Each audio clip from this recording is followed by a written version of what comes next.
गर्भावस्था के दौरान बच्चे की आंखों का विकास एक अत्यंत अद्भुत और जटिल प्रक्रिया है।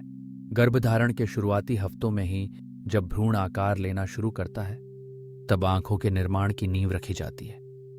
लगभग चौथे सप्ताह के आसपास भ्रूण के सिर के दोनों ओर दो छोटे छोटे उभार बनने लगते हैं, जिन्हें ऑप्टिक वेसिकल्स कहा जाता है।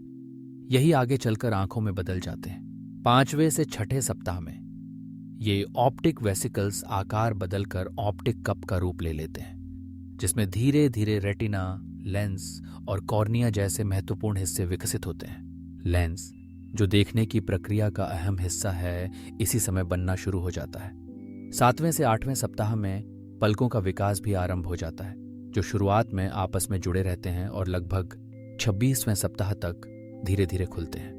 दूसरी तिमाही के दौरान बच्चे की आंखों की पुतलियां प्रतिक्रिया देना शुरू कर देती हैं।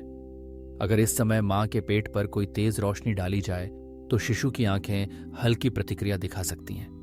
रेटिना, जो आंखों की सबसे महत्वपूर्ण परत है और दृश्य जानकारी मस्तिष्क तक पहुंचाती है, वह भी अब पूरी तरह तैयार होने लगती है। तीसरी तिमाही तक आते आते आंखें लगभग पूरी तरह विकसित हो जाती हैं। हालांकि नवजात शिशु की दृष्टि जन्म के समय पूरी तरह स्पष्ट नहीं होती, लेकिन वह रोशनी, छाया और गति को पहचानने में सक्षम होता है। धीरे धीरे जन्म के बाद आंखों की मांसपेशियां और दृष्टि की क्षमता और अधिक मजबूत होती जाती है। इस पूरी प्रक्रिया में मां का पोषण, स्वास्थ्य और जीवन शैली भी एक महत्वपूर्ण भूमिका निभाते हैं। Vitamin A, omega 3 fatty acid और अन्य आवश्यक पोषक तत्व आंखों के विकास के लिए बेहद जरूरी होते हैं। इस तरह गर्भावस्था के हर चरण में बच्चे की आंखों का विकास एक चमत्कारी और वैज्ञानिक यात्रा है, जिसमें प्रकृति अपनी पूरी खूबसूरती के साथ काम करती है।